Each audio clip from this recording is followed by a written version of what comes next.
Vamos ver um exemplo aqui. Esse exemplo, a gente está pensando numa situação que é a seguinte. Está para haver um concurso, tá? E no universo dos candidatos desse concurso, foi feita uma seguinte pesquisa: o grau de instrução de cada candidato, tá?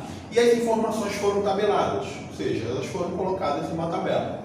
E essa tabela ela foi separada da seguinte maneira: ó, nós temos aqui o grau de instrução dos candidatos, ela foi separada no grau, que é a informação, tá? Aqueles que não estudaram, não têm escolaridade, tá? Aqueles que fizeram apenas do 1º ao 5º ano, aqueles que fizeram apenas do 6º ao 9º, aqueles que só têm o ensino médio, aqueles que têm o ensino superior, tá? Então nós temos 1, 2, 3, 4, 5 categorias, tá? E o total que são os pesquisados. A frequência é a quantidade de vezes que houve aquela resposta. Quantos candidatos responderam que não tinham escolaridade? 80. Quantos responderam que tinham apenas do 1º ao 5º ano? 240. Quantos responderam que tinham do 6º ao 9º? 480. Quantos responderam que tinham ensino médio? 640. Quantos responderam que tinham ensino superior? 160. Então, eu tenho 80 sem escolaridade, 240 do 1º ao 5º, 480 do 6º ao 9º, 640 que fizeram ensino médio e 160 que fizeram ensino superior. Eu tenho um total de 1.600 candidatos, ou seja, a soma de toda essa frequência aqui, ou seja, de cada um desses candidatos, eu tenho 1.600 candidatos.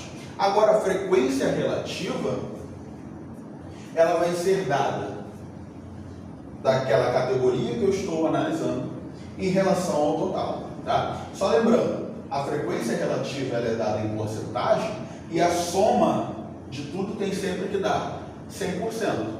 Se nós estivéssemos trabalhando com números decimais, o final teria que dar 1, tá? Então, quando a gente trabalha com porcentagem, o total final tem sempre que dar 100%. Se você for montar uma tabela, montar a frequência relativa, e quando você somar todas as frequências relativas, não der 100%, alguma coisa está errada no cálculo, você errou no meio do caminho.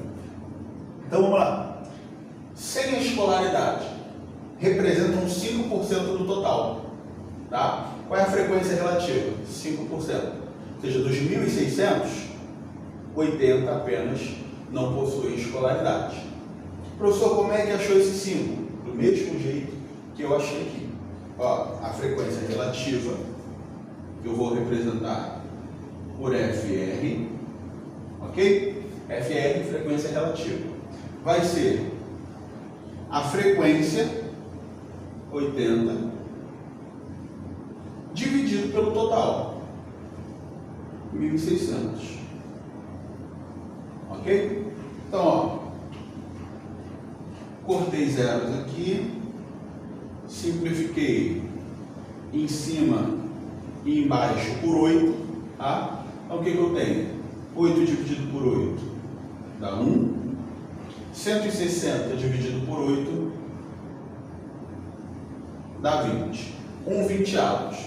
Quando eu for transformar isso para porcentagem, é só multiplicar essa fração em cima e embaixo pelo mesmo número. E aí eu acho uma fração equivalente.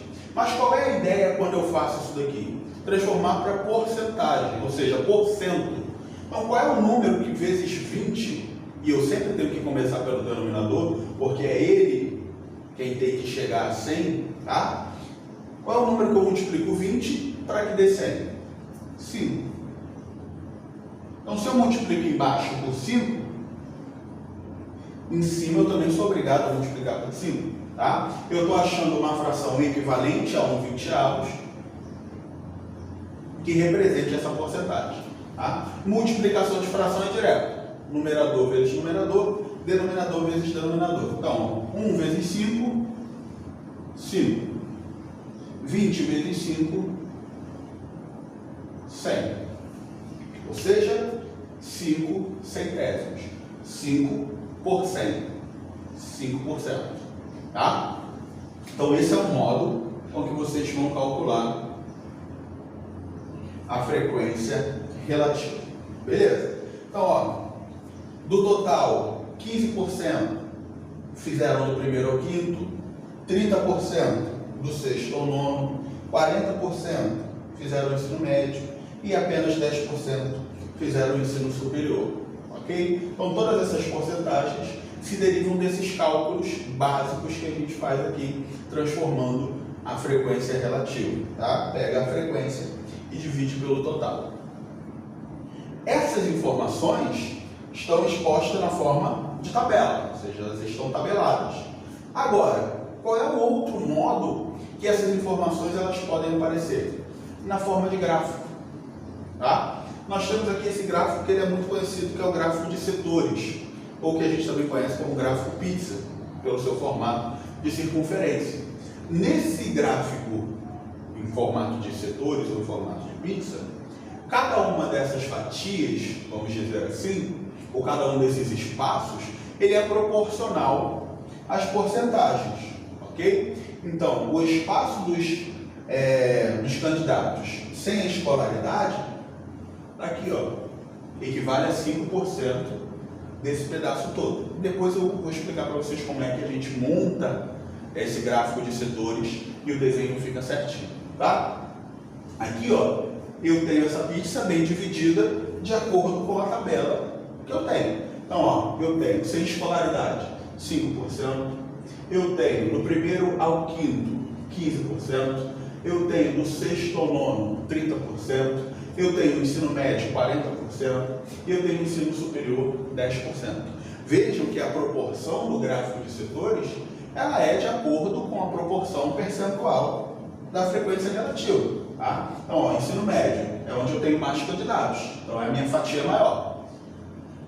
O sexto ao nono, que é o segundo maior, onde eu tenho 30%, então a outra fatia um pouco maior. Tá? E essa outra fatia de 15, 5 e 10%, representando os sem escolas do primeiro ao quinto e do ensino superior. Tá? Então, nós temos o gráfico de setores, que é esse em pizza, e nós temos o gráfico em colunas. Tá? E aí essas colunas elas podem ser verticais ou elas podem ser horizontais.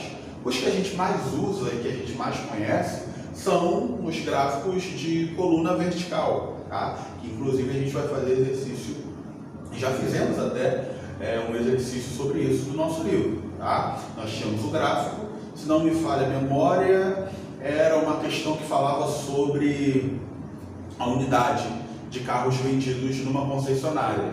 Tá? Eu acho que foi a questão número 1 da página 152, eu acho que foi isso.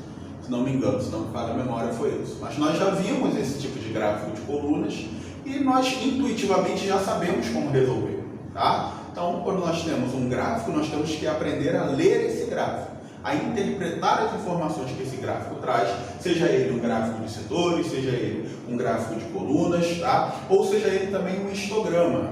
O histograma é um outro tipo de gráfico que também vai ter colunas, só que ele vai ser mais juntinho uma coluna da outra, não vai ter essa separação que geralmente os gráficos de coluna vertical e horizontal possuem, tá? Galera, essa é a nossa aula de hoje, espero que tenham entendido.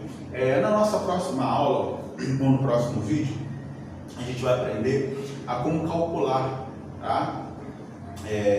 A média das frequências, beleza? Então, forte abraço a todos, vamos às nossas atividades, espero que tenham entendido. Qualquer coisa, se não entenderam, é só perguntar aí no nosso grupo que a gente tira todas essas dúvidas, ok? Abração para vocês, até a nossa próxima aula, fiquem com Deus, tchau, tchau, galera!